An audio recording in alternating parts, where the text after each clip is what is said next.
It's been an emotional roller coaster, and I still can't shake the feeling of betrayal that lingers with every breath I take. The day my father passed away is etched in my mind as a time when the weight of the world seemed to fall squarely on my shoulders. It was a day I never imagined I would face alone, especially not in a foreign land. There I was, in a country that wasn't mine, burying the man who had brought me into this world. My mother wasn't there, not because she didn't care, but because despite all the years spent in this country, she had never gotten the necessary papers to travel. I'm still not sure if it was out of apathy or pride, but she always told me she never wanted my father to gain citizenship through her. She was afraid it would mean he could bring his mistresses with him, an argument I grew tired of hearing over the years. Returning from my father's funeral was a heartbreak I will never forget. The grief didn't just come from the loss of my father, it came from the overwhelming feeling of being alone in my sorrow. No one was there to hold me, to share that unbearable weight. But as I tried to process my loss, there was a plea that I could not ignore. My mother's family, whom she hadn't seen in over 30 years, reached out to me. They were desperate, begging me to help her finally get her papers so she could visit her ailing mother, my grandmother, before it was too late. She had been sick for years, and the idea of my mother never seeing her again was unbearable. So, despite my own pain, I chose to help. I swallowed my own grief and focused on the responsibility that had been placed upon me. I gave my mother the $3,000 she needed to get her papers in order, believing it was the right thing to do, that she would honor this opportunity to reconnect with her roots, with her family, before time ran out. At that moment, I thought I was doing something selfless, something that would bring healing for her, but I couldn't have been more wrong. For a year, I trusted her. She told me over and over again that she had spoken to a lawyer, that everything was in progress, that the paperwork was on its way. She painted a picture of hope, and I believed her. But deep down, I had a growing sense of unease. Something felt off. I don't know if it was her eyes shifting when I asked for updates or the way her voice would falter when I pressed for details. Still, I trusted her. I kept telling myself that the wheels of bureaucracy turn slowly, that these things take time. But a year passed, and then the truth came crashing down. She confessed, with a level of indifference I still can't understand, that she had never spoken to a lawyer. She hadn't filed a single paper. She had done absolutely nothing. When I asked what had happened to the money I had given her, money that was supposed to change her life, bring her closer to her family, and offer her the chance to heal, I was met with silence. Silence, as if I hadn't just handed her everything I had in hopes of seeing her find peace. She never told me where the money went, and to this day, I don't know. This wasn't the first time.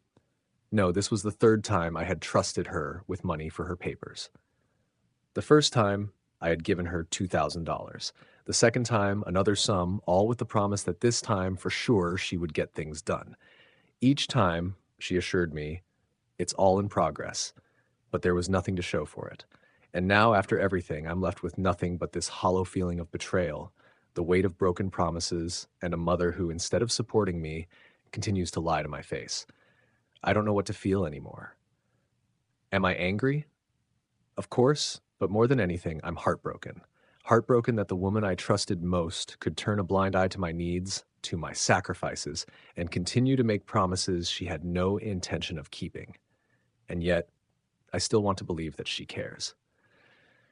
I don't know if that's my flaw or my hope, but what I do know is that I'm done trusting, done giving, and done being the one to carry the weight of everyone else's mistakes. It's been a while since I posted that first update, and I wish I could say things have gotten better, but unfortunately, they haven't.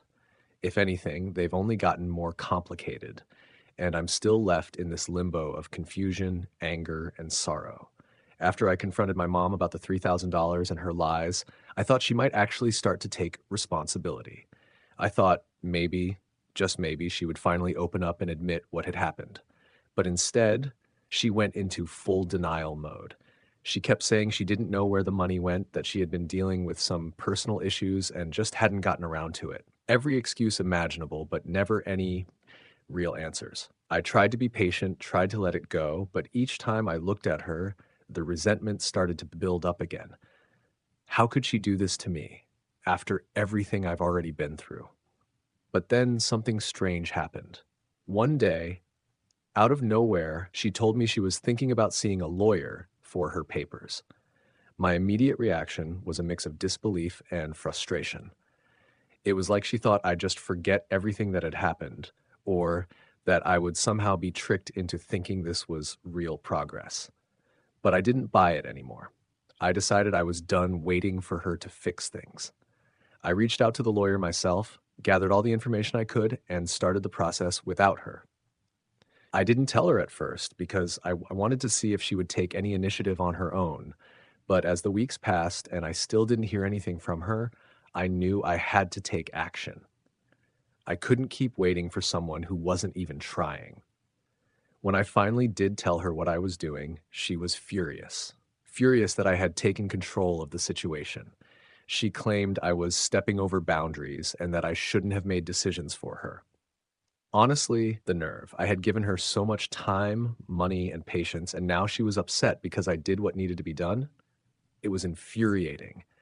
She's still not talking to me the same way, and honestly, I'm starting to feel emotionally drained. I can't even tell if she's just stuck in her ways or if she's too proud to admit she's messed up. Either way, I feel like I'm losing her. The mother I once knew, the one I thought I could depend on, is slipping away with every lie, every excuse, every failure to take responsibility. And while I'm technically making progress with her papers now, I'm not sure it matters anymore. The truth is, I'm not just mad about the money, though that certainly doesn't help, but I'm hurt. Hurt that the one person who should have been looking out for me, the one person who I thought would support me in the hardest times of my life, has let me down over and over again. She's taught me that trust is a fragile thing, and once it's broken, it's almost impossible to repair. I'm still trying to figure out where to go from here. I don't know what the future holds for our relationship. I don't know if we'll ever truly heal from all this. But right now, I'm just focusing on myself. I've got enough on my plate, and I need to keep moving forward, whether she's with me or not. Anyway, I didn't want to leave everyone hanging. I appreciate the support and advice I've received so far. It's really helped me put things into perspective, and I'll keep updating as things continue to unfold, though I'm not sure where it'll go from here. This is it, the final update, and it's been a long road to get here. A lot has happened since I last posted, and I wish I could say things ended on a positive note. But the truth is, things only got worse from there. After I started the paperwork for my mom's citizenship without her, she went completely radio silent. It wasn't just the lack of communication, it was the total disregard for everything I had done for her, and that final moment when I realized there was no going back. For a while, I thought maybe there was a chance to rebuild something with her. I thought that once the paperwork was underway, once she had the chance to see her family, everything would be different. But she continued to distance herself, refusing to talk about the past and acting as though nothing had ever happened. I kept pushing, kept trying to explain how hurt I was, how I had given her everything I had, and still felt like she couldn't meet me halfway. Each time I confronted her about the past, she would either ignore me or deflect, like it was all in the past and no longer worth discussing. Finally, after a particularly emotional conversation, I came to the gut-wrenching realization that I couldn't keep doing this.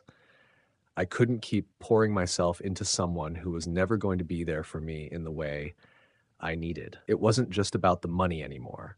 It was the years of broken promises, the unacknowledged pain, and the inability to take responsibility. The last straw came when I found out that my mom had, in fact, been talking to a lawyer on her own, without telling me, without ever including me in the process. She had spent months working on things in secret, and I didn't even know. When I found out, I confronted her again, and she told me she didn't want me involved anymore. She didn't need my help, didn't want me to be a part of it. That was it. That was the moment I knew this relationship as I knew it was over. I spent a long time trying to process everything, why she did the things she did, why she lied, why she kept me in the dark. I realized that it wasn't about me at all. It was about her own issues and fears, her inability to confront the past or to trust anyone. even her own son. In a way, I became the person she projected all her anger and frustration onto, and I couldn't keep letting that cycle continue. So I made the hardest decision of my life. I told her that I couldn't be a part of her life anymore, not in the way I had been. I needed space to heal, to stop carrying the weight of her decisions and lies. I told her I loved her, but that I couldn't keep sacrificing my own peace for someone who refused to acknowledge the damage they had caused. I don't know if she's truly sorry. I don't know if she even understands the depth of the hurt she's caused me. But at this point, I can't change that. I can only control what I do. And for my own mental and emotional health, I need to step away. It's been hard, really hard. There's no easy way to walk away from a parent, even when you know it's the right thing to do. But the weight of years of disappointment has finally become too much to bear. And though I can't change what happened, I've learned to stop looking back and to start healing myself. I want to thank everyone who supported me through this. Your kind words, your advice, and your empathy have helped me more than you'll ever know. I don't know what the future holds for my relationship with my mom, but I've learned that my own happiness can't be sacrificed for the sake of anyone else's. I hope one day she understands that. But for now, I'm focusing on rebuilding my own life. This is my final update. Thank you all again, and I'll carry your support with me as I move forward.